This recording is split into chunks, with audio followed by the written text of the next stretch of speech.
Ladies at the back, this is the session you came for. No pressure.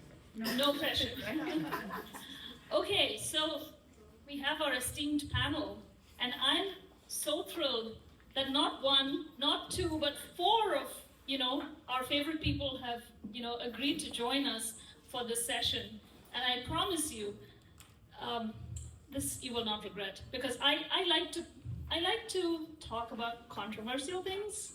I like to push boundaries. So I promise you I'll do that for you today. Before that, let me introduce the panel.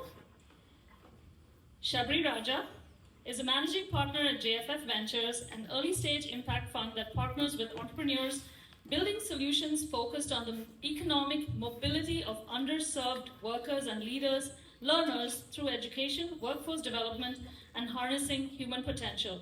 She is an exited EdTech founder with 20+ years experience operating high-impact, high-growth companies, and is passionate about supporting founders innovating at the intersection of scalable impact and financial growth. But more important than any of that, she was my roommate. From college. We go way many moons back. So, Kavitha Imani is the Chief Information Officer at Tektronix, leading digital transformation and aligning IT strategies with business goals. With over 25 years in IT and 20+ years in leadership, she has deep expertise across the software development life cycle, and a strong track record in building high-performing teams. Passionate about innovation and efficiency, she fosters collaborative, results-driven environments. She holds a master's in computer science from the University of Oklahoma and lives in Austin with her husband and daughter. Outside of work, she enjoys traveling, dancing, and staying active through daily workouts. And then, there's one more thing. We went to college together. So, we're on the family now. I make it my business to know the important people. Swati Nigam is the Executive Director of American Friends of HelpAge India, leading global efforts to support aging populations with dignity and care. A former dental surgeon in India, her passion for public health led her to pivot into nonprofit leadership, earning a master's in public health and PMP certification. She has driven impactful initiatives and raised millions at organizations like Pratham USA, Ronald McDonald House Charities, and CARE. Motivated by the lack of attention to older adults in global health, Swati shifted her focus to elder care advocacy. Based in Austin, she also mentors women restarting their careers and co-hosts a South Asian support network for families caring for aging parents across borders. Blending healthcare expertise, nonprofit leadership, and a deep commitment to service, Swati is driving a cross-cultural movement rooted in empathy, action, and sustainable impact. And I hope 20 years later, I'm going to be standing here and saying, Swati has been my friend for 20 years. Okay, so that's... It'll be my honor. Thank you. Anjali Kaul Zutshi. Anjali Kaul Zutshi is the Chief Development Officer of the Texas Historical Commission. I like hearing that. And Executive Director of the Friends of the Texas Historical Commission, leading fundraising efforts to support historic preservation across Texas. With over 29 years in the nonprofit sector, she brings deep expertise in development, strategic planning, and nonprofit management.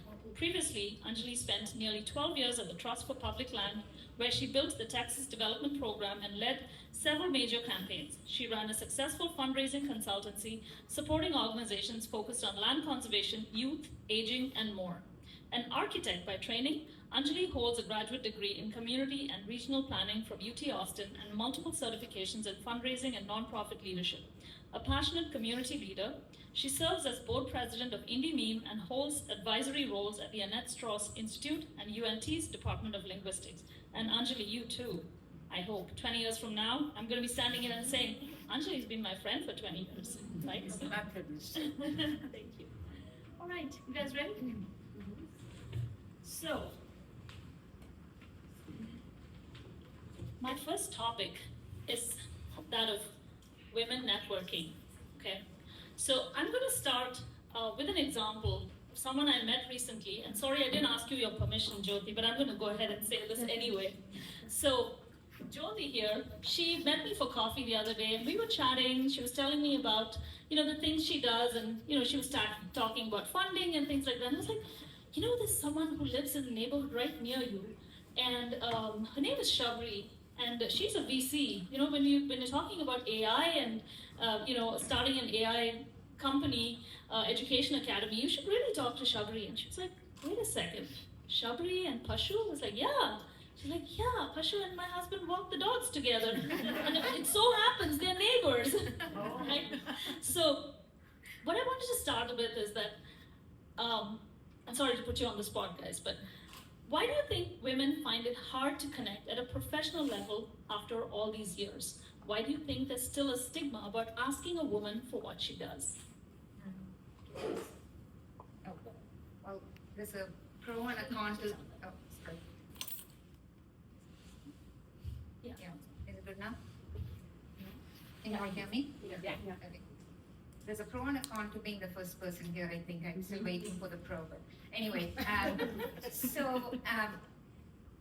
mean, this is a topic and a long conversation, but number one thing I'll say is a lot of the rooms were not designed for us, right, to network. For example, if you walk up to somebody in a room that is standing at the back and say, hey, how are you? What do you do? It seems more like a test than an invitation. So I think that's the number one issue, right? And the second thing I'd say is we all, especially as Indian women, I grew up in rural South India, to a family that was very conservative. So you've been socially conditioned to be certain way, to not say certain things, even things like don't cross your legs, tie your hair up, don't smile, don't show your teeth while smiling, right? Like you're so conditioned to not do certain things or do certain things in a way that society expects you to. So you sort of withdraw yourself from these situations, right? So I'll be short, I'll say the way to change that is also to, when you approach people, to be, to change the narrative and say, what are you excited about? Rather than saying, what do you do? Because a lot of times, even in this room, I wouldn't go ask someone, what do you do first? Because as women, we all play different roles. Sometimes your full-time job is being a caregiver, and that's fine. But that's a stigma that we all carry. We don't know what stage of life you're in, what stage of career you're in. We don't want to assume, you're in a job, like a stereotypical job of going into work and getting work done. So I think these are the reasons why we hold back, and there's a way to change that narrative. What we all have that is a huge strength is we all crave relationships, and we're very good at connecting deeply if we can get past that first step of how to navigate these rooms that were not designed for us. Yeah, are we going in order? Yeah, I agree with what Sabari was saying, right? I think a lot of it is societal and cultural, right? And as Asians, and especially those of us that grew up in India, we never did have the opportunity to do anything other than go to school, study, and make sure your scores are really good. That's what our parents told us, and that's what we did. And I quite a lot compare, we have a daughter and she's 12, and I've seen how they educate here in the US, right, from kinder. There's so many opportunities to go and speak, get on stage. You're in band, you're on stage. You're in a dance performance, you're on stage. If we think about how many opportunities we had growing up, we didn't have that many. Not all of us, forget your name, you said, Sunita said, we have to take the chance. Not all of us really feel like we want to jump in and take the chance, right? So, I really think that's the reason, and what we need to do about it is really, we have an opportunity to change that maybe unconscious bias that exists and be more courageous and get upfront, get out and do things that are out of our comfort zone and change the narrative, right? And we have a great opportunity also to educate our kids to not grow up in that same stereotype because, you know, that's the future generation. We don't want them to be in the same situation we're in. And then the last thing I will tell you is it was amazing to hear Vidya ask, you know, how many of you will be interested in a opportunity to go and do public speaking or learn about it, right? And I think almost all of us raised our hand. I would highly encourage us, and by the way, she didn't put me up to say this, I just met her this morning, you know, in case you're wondering, not putting a plug out. I only say that because about 15 years ago, I took a training called Nancy Graves Training for Executive Speaking. And it was my boss at the time who put us together and gave us the training. And it was exactly what she was going through, right? What's the body language? How are you standing? Are you crossing your legs? Are you crossing your arms? Because if you're crossing your legs or crossing your arms, that means you're not being open-minded to the audience, right? I took the class not once, but 3 times. And we had to record a video at the end of the class. And then Nancy went through a very uncomfortable part for all of us, which is she told us exactly what we're doing wrong. And as she was doing that today, I was giving a lot of, you know, I was kudos to all of those women who were willing to be vulnerable and stand up here and put yourself out there to the feedback. And, you know, that's really in the positive spirit, right? So I think we need to take more of these opportunities because we didn't grow up having those opportunities when we grew up.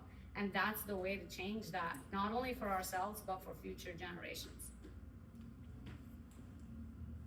Thank you, Kavitha. First of all, thank you, Priya, for this opportunity. Really appreciate it. And thank you all for being here on a Saturday. Like someone said, I think Vidya said, not worrying about Saturday lunch. Really appreciate that.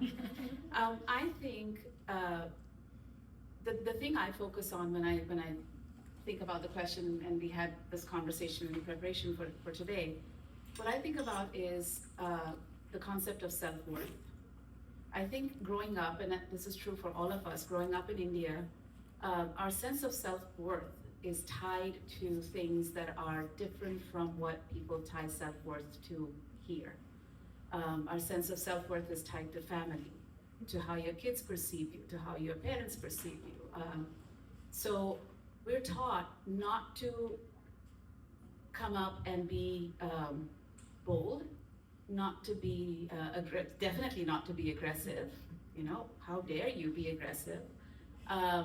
We're taught to be humble and maybe take it to an extreme, which is detrimental to all of us. So what happens is when we meet in social settings, I know a lot of people here, and I know we have never talked about our professions. And we've spent years, decades together, and we've not really talked about our professions. And it's kind of sad because we're missing out on opportunities there to connect at different levels. So I think at some point we have to step out of our comfort zone and think about our self-worth as something beyond being good mothers, good wives, good members of the family, good daughters, daughter-in-laws, all of that. All of that is important. I don't disagree. But step out of the comfort zone and say, my self-worth is also tied to who I am professionally. What do I bring to my community outside of being all of those other things? And think about it consciously and intentionally. I think that is really, really important because once you do that, you'll feel comfortable talking about it more. I think it's a process because we've been conditioned not to do that. So thinking about it that way and know that whatever you do, whether you're a professional, you're a caregiver, you're a homemaker, think about what you do a little differently than you know how you have traditionally. If you're a homemaker, you're raising kids who are going to be citizens of this world, and that is an important, critical job. It is unbelievably important. So you have to recognize that as something that you do just beyond just being a mom, right? What are you doing there? Think about all of that and bring that to your conversations with your peers, your friends, your social network, and start talking about that. Bring it out, put it out there. You know, as someone said earlier, the worst case is you will be where you are. The best case scenario is you'll have made a connection at a different level that will really benefit you at some point. I think there are some advantages and disadvantages of going last. I think some really great points, and I think a very important point that was already covered, which I'm not going to go, is that we as Indian women are conditioned to think in a certain way, to behave in a certain way, to speak in a certain way. I'm going to talk about a different side of it, which is basically looking at the behavioral side of it. As I think one of you mentioned, the rules are not designed for us to speak about what we do outside of who we are as women. And so for us to go up and say that, hey, this is my name, this is what I do, is something that we are pulled back from because one, there's a point of judgment that we feel that it is going to be there. What if I am at a lower level in our mind? At a lower level than the other person, how are they going to perceive us? What is going to be the behavioral aspect? How are they going to treat us in front of 10 other people who are standing in that group? So that's that concept of rejection, if you may, or being looked down upon. And the other aspect is this, that as women, and this may just hold true for me, so I'm speaking from my experiences, we also have to understand that the rooms were not designed for us. So when we talk about why we are not doing that, how many times do we have the time really after work to go to these events, to really stop and go out for a drink? My husband was like, hey, I'm going out for a drink with my colleague. I'm like, great, we have stuff to do. But I need to go there. yeah, exactly. So my point is, when I say that the rules were not designed for us, is also we have to think about these aspects. These are things there are sometimes we may not have a lot of control over. But I always try and look at it because somebody else who I was very fortunate enough to have as a mentor, she told me that you will not have the opportunity because yes, the room is not designed for you. The life is not exactly how you want it to play out. But then what is it that you are doing in small baby steps to change that? So yes, we may not be able to do a lot of things because how we have been raised or how we are brought up. And as you said, we cannot be aggressive, we cannot be outspoken. But can we take a baby step of going out and introducing ourselves to two people here we don't know and just start there? Making it a point, I've started doing that. Once a month, I will take out time. I don't care, heck for the dinner. I don't know what's happening in that evening, but I will make that time for myself to go out and make sure that I connect with somebody that I can. I think these points, I feel, will let go of that hesitation as individuals that we have. And by all means, I personally feel, this is my takeaway, that it's not just women. It's men also sometimes who are in that phase where, you know, they're like, should we, shouldn't we? I've seen so many social settings, and hopefully you guys have seen that too. So it's for everybody, whether you're introducing yourself to another woman or a guy. I think that hesitation is both ways. So taking those baby steps. And the last thing that I want to end with that I learned from somebody was, you can be in this room. This room, like for example, is an immense opportunity to meet women. As Vidya said that, she's, or maybe somebody else said that, it's rare that we in corporate world are in a room full of women who look like us, who have the same hair problem as us, and who understand the religious aspects as us. But the thing that somebody taught me was, and I'm mixing two, quotes. It's basically, if you don't enter the arena, if you don't step in, if you don't make yourself uncomfortable, you will always be on the outskirts looking in and feeling, maybe I should have. Maybe I should have done that. Maybe I should have introduced myself. So step into the arena. Worst case, you'll go down swinging. That's all. I love it. So to kind of add up on that, actually, I want to, when we discussed this in our, in our kind of pre-briefing, I think it was you, Anjali, who said that we should change our language patterns, so as to not offend anyone, sort of, right? Because we also ask the question, when we ask the question, what do you do? Then there is an assumed, offense if you're not someone who actually works. And you talked about changing language patterns. Tell us a little bit more about that. I don't remember exactly what we talked about, but yes, I was thinking about this. So I have been in a place where I worked full time for 12 years, as Priya mentioned, and then I stepped back because my kids were in school, or they were starting school, and my husband was traveling a lot, so I decided to step back, not work full time. That's when I started my own consulting firm. And that was an odd time for me, because when someone asked me what I was doing, I could say, well, I have my consulting firm, but I was just beginning. So it wasn't a huge sort of enterprise for me at that time. And I realized that I really had to sort of think through how I wanted to present myself. And when people asked me, sometimes I was offended. It was kind of like, just because I'm not doing a full-time job. And I will tell you, and I'm sure many of you have experienced this. I volunteered at my kids' school, right? In the PTO. And PTO moms can be aggressive. And I will tell you this, I love each one of the moms that I've worked with, and I learned a lot from them. But yeah, I think we all know what I'm talking about. Yeah. So, there were a lot of professional women there, lawyers, engineers, doctors, who were all, and because they were professionals and they were driven, is why they were doing what they were doing at the schools as well. They wanted to do it for their kids. So I realized that I had to really think through how I presented myself, but also I became conscious of how I asked the question. So when I talk to somebody now, I try. I'm not successful every time, but I try to ask the question in terms of, how do you spend your day? What do you do? Not necessarily, where do you work or stuff like that. How do you spend your day?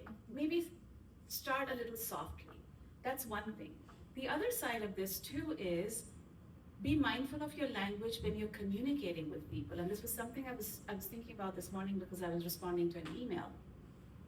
We as women, especially Indian women, but we as women broadly, tend to be very apologetic all the time, right? So you'll find yourself starting emails by saying, oh, I'm sorry, I didn't do this sooner, or I apologize for, and I have found myself doing that, and I stop myself. And I say, you know what, I'm not going to do that. So instead of making it about you and apologizing for something you may or may not have done right or wrong, maybe say something like, I appreciate your patience as I circle back with you on blah, blah, instead of saying, I'm sorry I didn't respond sooner. You're still saying the same thing, but you're presenting yourself a little more confidently, right? You're presenting yourself a little more like, okay, this is not, yeah, I was late, I am acknowledging that, but I don't necessarily need to apologize for it every time, right? So be mindful of the language that you use in how you communicate with each other, because you can either open a door and open it further by the words that you use, or you can use words that will, shut the door, slam it in your face, and then you have to move on to the next person. So being mindful of the language is really, really important. I'm not sure if that's what we talked about. I think so. Okay. I think that's what we talked about. So, Who would like to go next? Do you want?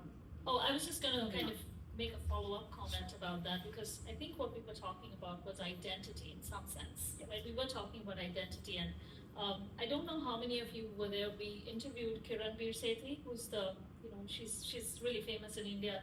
I don't know how many of you guys know. She started a new school, a completely new education system, and she's written a very famous book now. But she mentioned plurality of identity, meaning as in people need to accept us as having plural identity, not just moms, not just CTOs or business women, but we have multiple identities, and we need to kind of accept that ourselves. Do you guys want to talk about like how do we get society to accept our plurality of identity? I know this was not a question. I'm sure you guys can talk about it. I just start on that. Sorry. I think Priya, my answer to that is don't expect anybody to accept it. That's my first step. Mostly, what I have learned. This is my learning, which may not hold true for a lot of people, but the moment we stop ourselves from expecting that the other person is going to be okay with what I am saying or who I am, or this is my identity, that's the point that I feel it made me a little more comfortable with who I am. I'll give you a very small example. I come from a family of doctors. Of course, as somebody was saying, there was no question of doing anything. Third thing, so I had to choose. I, of course, became a doctor. I was practicing. I moved countries. And I had to start somewhere. My experience, nothing was valid here. So I had to start somewhere. And to go back to the part of identity, I was like, I need to do something. I started volunteering. And it just so happened they offered me a part-time job. I was working in a public library. That's how my professional life started in the US. Now, the thing in identity was, I was in a major identity crisis at that point of time. And for the longest time, I did not tell anybody what I was doing or where I was working. But the moment this shift happened, where, I think as individuals, as women, we have to understand that we have to be our own champions. I know, there is a thing about going out and making sure that as a group, we encourage each other. But I personally, that's my thought process, that we first need to be comfortable in our own skin a little bit. I'm not saying 100%. I don't think as human beings we have a tendency to do that, but a little bit. Let's start being acceptable for ourselves, and then going out and being accepting of people who you're going to meet, and you're going to hear about different identities. But I think that acceptance first has to start from ourselves, and then we go out and talk about others, because that's going to give us that humbleness of accepting other people's identities and their journeys. So I'll just add a bit. yeah. I think one thing like we tend to do is exactly ask this question, I think, which is the start of a problem, right? Because you don't have to be just one thing or another. I think when you're able to connect everything in every aspect of your life, then magic happens. You get past a lot of barriers, right? And the way to connect all of those things is to tell stories, right? Learning to tell your story, own your journey, translate that into a story, and connect all the dots. Don't be apologetic about being a mom at work. This is who you are. So you're showing resilience. If you have to leave work early to go pick up your kid, and that's totally fine. It just shows that you're a caring, empathetic mom who's owning both identities of balancing work and balancing life. We've been conditioned to think that you need to sort of suppress one identity and highlight the other. I'm just sort of pushing you all to say, just own everything and connect all the dots. And the best way to do that is to storytelling. Like when I speak now in front of a professional audience, I always talk about where I grew up and how that shaped my, career journey and why I started the company I did. And then I always talk about my kids in a professional setting. And that is totally okay. So there's one thing I want you to take away from this question and discussion is don't be afraid to lean into all different aspects of your identity and connect the dots. You don't have to change that for different audiences and different rooms. So, can I add to that too? Not everyone is going to know every facet of your identity, and that is okay. I think, just as an example, Anita here, I know her through our Kashmiri community. I think she knows me more for the cooking that we do and the food that we eat together and the fun that we have and when we meet and cook for 100 people, she knows me more about that or for that. She of course knows my professional side too, but maybe not as deeply.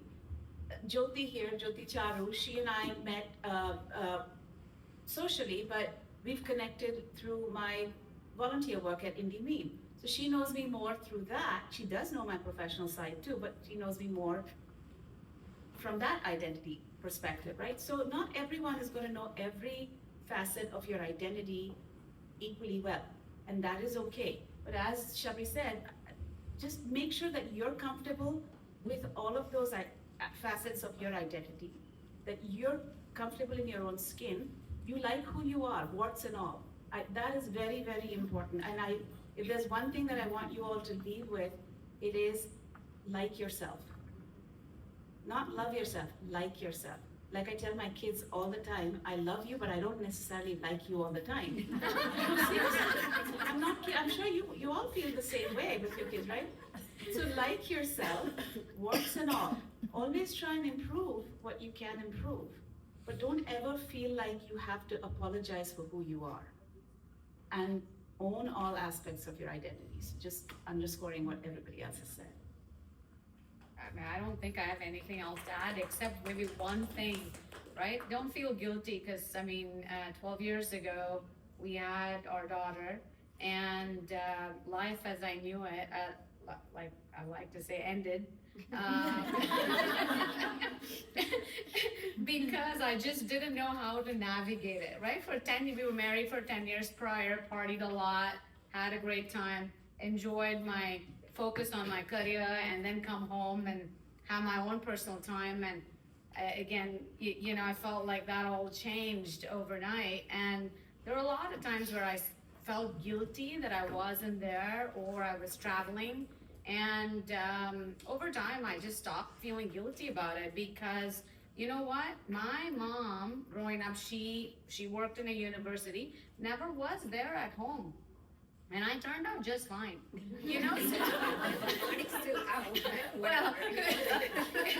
it's about liking yourself, so I think I turned out fine. I not only like myself, I love myself.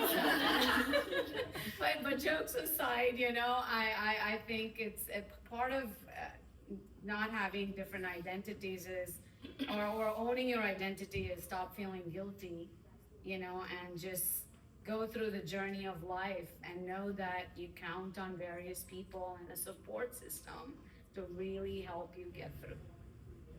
There's a word that I really like, and that's badassness, being badass. So I think what you're saying, Kavitha, is embrace your badassness. Yeah. So to switch context slightly. So we're all aware of DEI and the severe beating it's gotten, right? Now my question is, we all know that there's a lot of stuff happening in the background. There's a lot of noise. There's a lot of conversation about DEI and all that. So I'm not going to talk about that. But anytime I want to search for any information, I want to learn about ML or AI, or I want to learn about building owl house in my backyard, or I want to learn about pretty much anything. I open YouTube and every person I see is pretty much a dude. YouTube is full of dudes, right? So and if you think about it, right, if I'm looking for something about technology, if I'm looking at any skill that could potentially lead to employment, it's pretty much a dude who's talking about that. And so, and as a result, the narrative about women has kind of, it's all dudes online, so it's like, the dudes know everything, the women don't know anything. So how do we change that whole narrative such that women can be portrayed better? Because, we can do something to help ourselves as well. I can start with that. I think forums like IWP is amazing to change the narrative, right? Kudos to you, Priya, and to many of the other folks, I think, who are in this journey with you. because you found a gap and you started it. Not all women have the courage to do something like that, and it's amazing that we do that, right? So I think in our own ways, we have to change the narrative and be more vocal and really speak for ourselves, right? With confidence and being bold. I'll give you a little bit of story, not quite tying to the YouTube and why there are so many dudes out there, but more around what I saw in my own career. This was like 15, 20 years ago. This was when performance ratings on a scale of 1 to 5 was given, and I got an average rating. And of course, I had very high bar for myself, and I thought, I'm absolutely killing it this year. How come I got an average rating? And I think it showed on my face, because I don't have a filter, and whatever I'm feeling will show on my face, right? And in my voice and in my actions, So I said to my boss at that time, how come I did all of these things and you really didn't recognize any of that? And he said, but I didn't know any of that. And I said, what? How, it was just unbelievable to me. It was a very important lesson that I learned at that time, right? Which is tell your story, talk about your accomplishments. So I've made that absolutely something that I do on a regular basis. And some people think that that's a bad thing, right? And I'm not talking just Asians, right? In general, that's why do you have to toot your own horn, right? Well, you're not tooting your own horn, right? And so at work, I do this all the time, showcase. What is it that the team's doing or a particular individual is doing? Recognize them on a platform. So those are some things I think we can do if we're in the corporate world, or if we want to change the YouTube landscape, how about starting to be a blogger more or a video blogger more, right? It's going to take us out of our comfort zone, but so what? Maybe we should video blog about this event. I don't know, Yeah, just a thought. Yeah, no, I think that is, I just wanted to lean into that point. Really, there's no other way to do this other than when you go back home today, or throughout the day, take down your summary of what are the highlights, what are your learnings. Go on LinkedIn and post about it, right? Like, it's a simple thing. You go to a conference, you have an opportunity now to come back and showcase your expertise in the field. And these are the small steps that are going to lead you to having a voice. So this is something when I mentor folks, because I never came to this work with a lot of confidence. In fact, it was the opposite. I had to put myself through Toastmasters for 4 years, because I couldn't even, when I first started my career, bring myself to speak a sentence in a meeting where there were only 5 people in the room. Like, if somebody had told me, I did a TED Talk a couple of years back. If somebody had told me that I will actually do a TED Talk in this lifetime, I'd be like, over my dead body.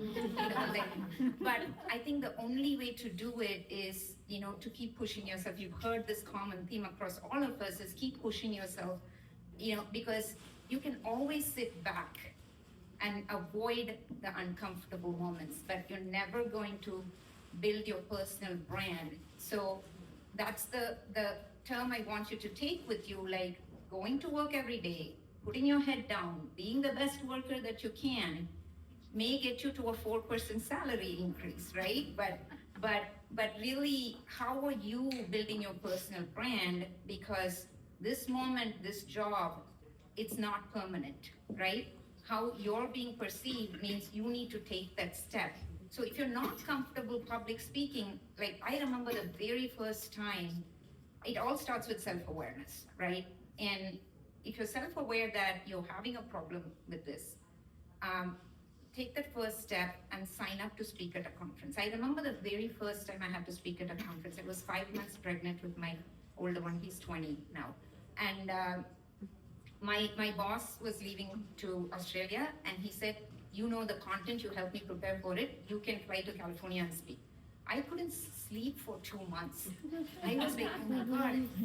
Like, I think my heart was beating so fast. I remember just before my session was starting, I felt like everybody who went before me was so confident. I had the imposter syndrome in that room. I'm like, I don't even know why I'm here. Did I earn the right to be here? Am I the expert to talk about this, right? All these questions and fears, and it's all manifests as an imposter syndrome in this thing.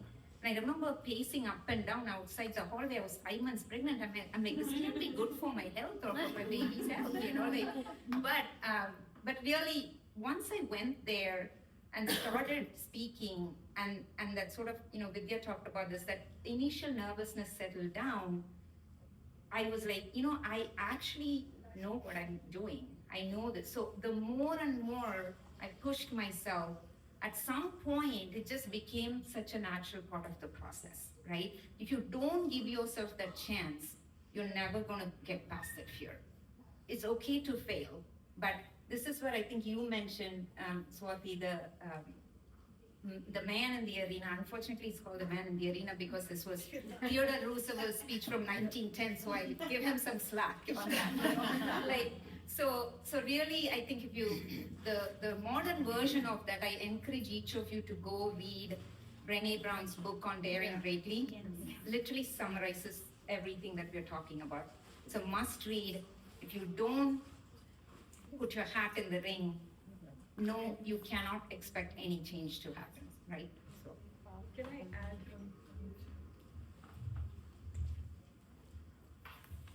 I keep putting it on. That's okay.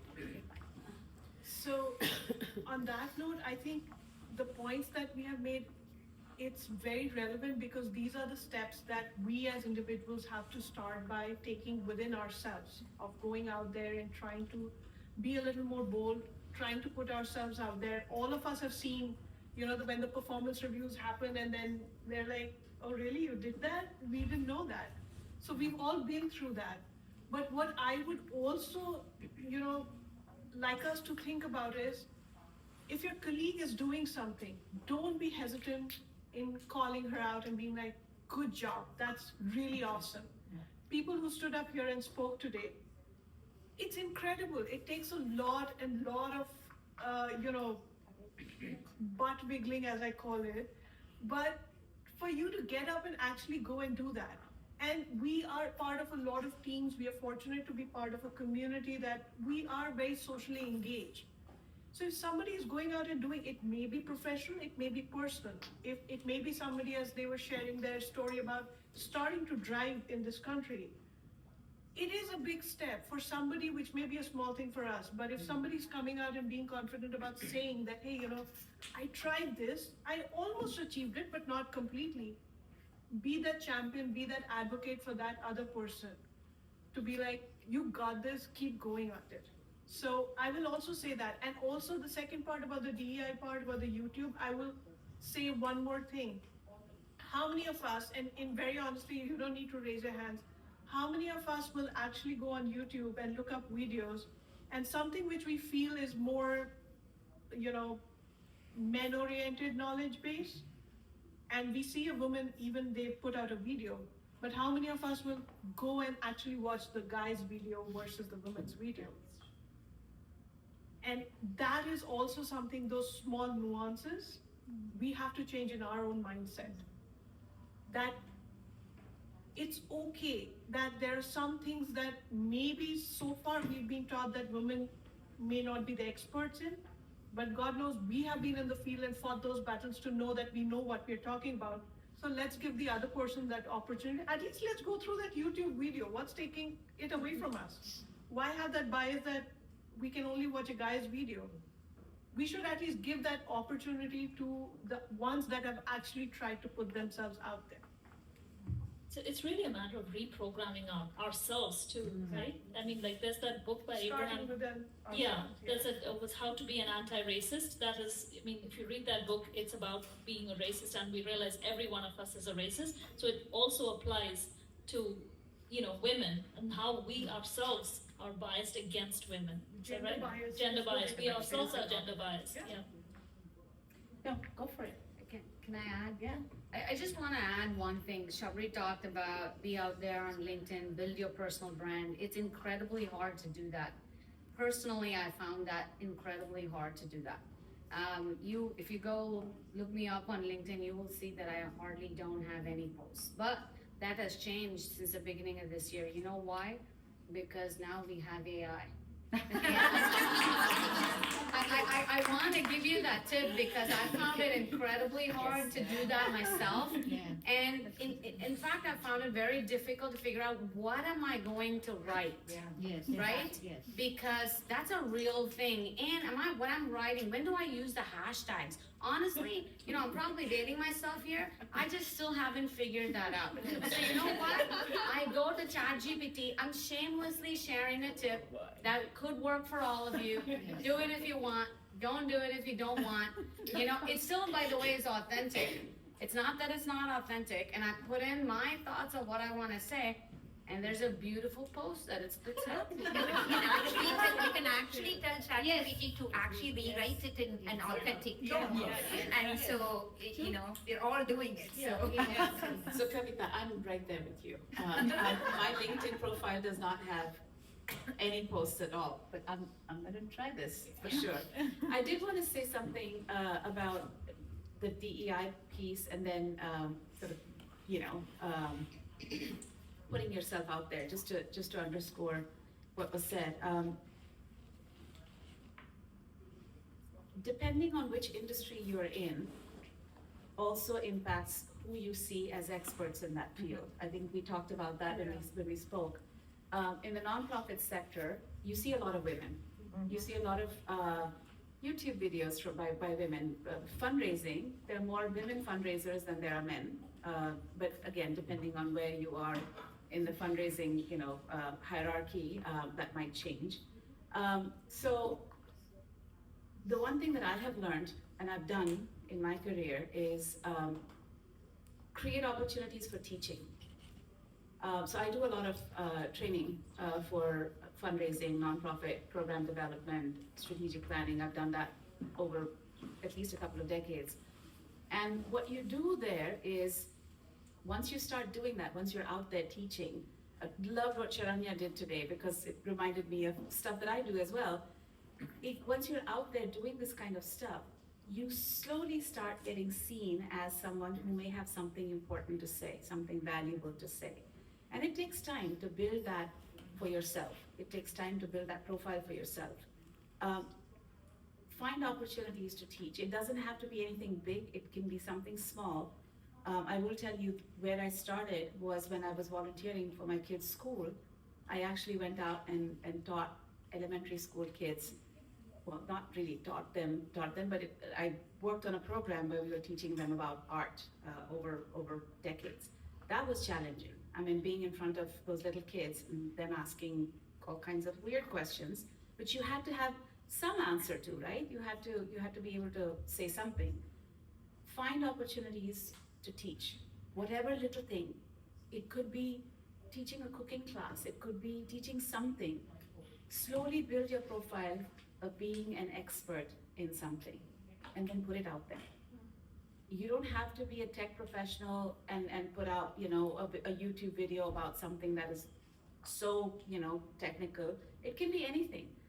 Just get that confidence in yourself that you can be an expert on something, and that'll allow you to, it'll open doors for you on that front, for sure. It's really giving of yourself. Right? Absolutely. Give in order to receive. Absolutely. So we are almost out of time. Does anyone want to ask a question in the last 5 minutes? Go ahead, Emma. So I really like the concept of need to change your vocabulary, what you do, not in the sense of your title or job. The other social challenge I see for Indian women is, let's say we have a get together, there's 5 men, 5 women, there's a mix of housewives and professional women. I think you mentioned that, Anjali, that you've known friends that, years and all, maybe connected on was cooking and never talked about profession. That I find myself, right, rightly or wrongly, like when I overhear the guys' conversation, they're talking about Bitcoin or investment, I'm like, can I join that conversation? I'm not really interested in knowing the speaking tips anymore, right? So, how do you guys think about that? Like, is there things to be changed there, or am I just surrounding myself in wrong groups? No, I think if you have something to say about something, step up and say it. But I will also say that don't feel compelled to speak just because. I think that's really important. It's important for building your credibility so that when you say something, people actually stop and listen, right? So it might be a conversation in a social setting where you know about what the guys are talking about and you have something to say. Step in and say it. Have them see you as an expert. Have them see you as someone other than a friend's wife or somebody that they know socially. Yeah. But do that when you know. I'm not saying you have to be an expert, but when you're stepping in to say something, make sure that you're saying something that is valuable. You don't have to. You don't feel compelled to speak just because. As and own where you don't know things. I'm seeing Suja here, who I work with on IndieBeam as well. She's an incredible programming person, but Suja has heard me say this all the time about IndieBeam. I know nothing about programming. I have absolutely no clue. They're the experts. So when you're in an environment where you have people who bring different strengths, Suja probably has never heard me talk about programming because I wouldn't dare, right? So I'm there to listen and learn. But when I'm talking about nonprofit financial management or something, Suja has heard me talk a lot about that because I have a lot to say. So know where your strengths are and speak up to those strengths. Listen and learn where you want to learn about something that you don't know about, and then go find more stuff about it if you want to learn more so that you can speak to it the next time. But again, speak up, but don't feel compelled. I would very strongly urge that. Can I, sorry, go ahead. I just want to say kudos to you because, we need to change this gender stereotype that exists. Why is it that women always need to talk about recipes and cooking and cleaning and all the other things under the sun that's so, sorry? Kids. Yeah, kids, right? We should be talking more what finances look like. Bitcoin, should we invest there? Crypto, whatever it is that's, we should be talking about it and we should be supporting each other in that journey too. So if you have more to offer there, then great. I think you should join and suck that knowledge, whatever there is, or call the BS if it is BS, and then contribute so that more women can, so you're breaking stereotypes. So that's awesome. I'll just add one thing, Swati, just to add to that. So I'll just say, more of the tactical of why sometimes you find it hard is because think of the last time you hosted a gathering in your house, especially Indian families. All the men go towards the living room and chat about whatever. All the women hang out in the kitchen and chat about whatever. If you're the host, take that first step and call that out and make sure you're avoiding those kind of rooms because this happened in our parents' generation. We should not allow it to happen in our generation. Yeah, I appreciate that. True that.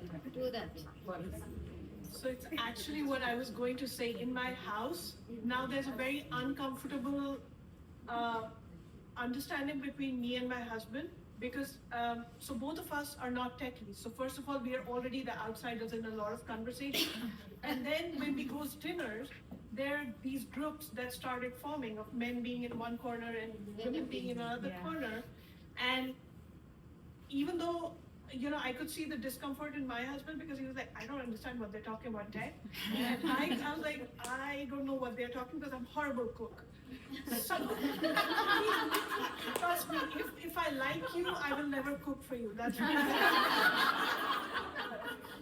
But now, literally, as what you said, it literally became one day I got so fed up with it because I was trying to be polite, but again, going back to my own thing, I have to do something about it. I cannot expect the world to change because I want it to change. I literally very casually and maybe a little rudely, I went and I was like, hey, I didn't realize we were in the 18th century. I thought I was hosting a dinner in 21st century and I got everybody in and we started playing games. yes, it was rude for the first time, and maybe some people got uncomfortable about it. But then, of course, there are subtle ways. I knew the group, I knew they were going to take it the way I meant it, not in a harsh way, so you can frame it the way you want to. But moving that group from the kitchen to the same common room, or asking the guys to come in and be like, put out the dishes or do something. Just creating that cross communication, that's something that is an onus on us as well. Yes. So if you're in that room, and even if you're not an expert, like I am not in a lot of cases, Yeah. but I really want to learn, Oh, listen, yeah. I will go and be like, hey, I hear this discussion happening. I don't know anything about it. Do you want to join me in? That's what I offer with the person who might be really good at what maybe she or he is talking to me about. But that is something that I want to learn. I don't know about. I'll be like, I want to learn about that. I don't know anything about it. Do you want to come with me? Rather than being like trying to, which I did by the way, initially. I was like, I'll be right back. And I would go somewhere else. Yeah. But I'm like, hey, come with me, join with me. If you know it, then tell me. Otherwise, just come join that conversation. Maybe we both will learn something. So I think we just have. Can I yeah, add go ahead. one quick thing to what Swati just said? One of the things that I realized early on was you have to learn, you have to listen, you have to learn, right? Just to underscore what you're saying, it is really important for all of us, and I'm saying this because I know us, I know all of us, we tend to kind of stay within our zones of comfort, even in conversations, even in talking about what we know about, or even learning about what we are sort of familiar about. Really push yourselves to read about stuff that you don't know about. Learn about, things that people are talking about, politics, what is happening in the country today, who got elected for what position. You may not know all those details. Get involved. Get involved at different levels, get involved in different things, and learn about the different things. You won't go into depths about each of those things. You won't know everything about each of those things, but you will know enough to at least start the conversation or be part of a conversation. And once you're in a conversation, you learn more. So it becomes an organic process. It's really, really important. When I came to this country, I had no idea what nonprofits was, what fundraising was. I had absolutely no idea. I was an architect. I had gotten my master's degree in planning. What the hell did I know? I was in conversations learning about that. I raised my hand and said, okay, yeah, I'm going to try and do this. And here I am 30 years later. So, and through that path, I've learned about politics because it involved, it impacts what I do. I've learned about community engagement. I've learned about public service in this country and what it really means compared to what we talk about public service back in India. I've learned a lot, and it's really expanded my spheres. And it would not have happened if I hadn't taken that time to just listen, learn, and then build on that. So please do that, always. So we can just take one question, guys. We have to kind of finish up in 2 minutes. So I think she has a question. So the question, not the question, but I'm thankful to you for having this event. I was thinking twice or thrice, should I come in or stay home? Just enjoy the day. But thanks to my friend Prerna here, I don't know where she is. She posted, we have a WhatsApp group called Walking Divas. We hardly walk. We are part of few of us here from that group. I started that back 4 years back when I moved from Bay Area to Austin. So I wanted to connect with people. I'm a social person, and I didn't have any friends. So that's how we started. Anyways, long story short, but if we can have more publicize these events, so people like me, and I'm at a stage where besides my whatever I do professionally, I want to do something else. Because professional career was from my parents. Oh, you have to be an engineer. Did I want to do that? I'm not sure, because I haven't found actual passion. I think my passion is more outdoor, more into health related stuff, walking, jogging, running. But anyways, so Anjali and we belong to the same community, and this is the first time I'm seeing her in a different setting, and I'm so thankful I came and saw you. So we should publicize, like Anjali, we have a group, maybe we should have posted there. Many people would have come from our community to enjoy it. So I'm saying more publicize these events, and I want to be involved because I'm at this stage. I want to do something different. You're gonna help us, right? I don't want to be the whole room as the witness. Yes, so now you have to help us. Yeah, by the way, Anjali is a great cook and I love this. Anytime. So, we have to stop now, even though we had so many controversial questions to ask. And I know we would have had a really interesting debate, but unfortunately we have to stop. We're gonna keep those questions for the next time. So, Leela, take over.